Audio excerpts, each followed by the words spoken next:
प्रातः स्मरामि परमेश्वरवक्त्रपद्मं फालाक्षिकीलपरिशोषितपञ्चबाणं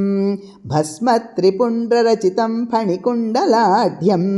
कुन्देन्दुचन्दनसुधारसमन्दहासं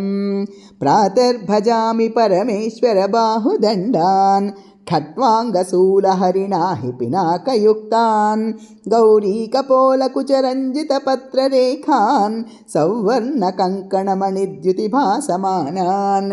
प्रातर्नमामि परमेश्वरपादपद्मं पद्मोद्भवा अमरमुनीन्द्रमनोनिवासं पद्माक्षनेत्रसरसीरुह पूजनीयं पद्माङ्कुशध्वजसरोरुहलाञ्छनाढ्यं प्रातः स्मरामि परमेश्वरपुण्यमूर्तिं कर्पूरकुन्दधवलं गजचर्मचेलं गङ्गाधरं घनकपर्दिविभासमानं कात्यायनीतनुविभूषितवामभागं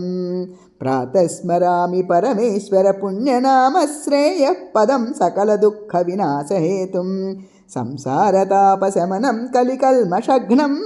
गोकोटिदानफलदं स्मरणेन पुंसां श्रीपञ्चरत्नानि महेश्वरस्य भक्त्या पठेद् यः प्रयतः प्रभाते आयुष्यम् आरोग्यम् अनेकभोगान् प्राप्नोति कैवल्यपदं दुरापम्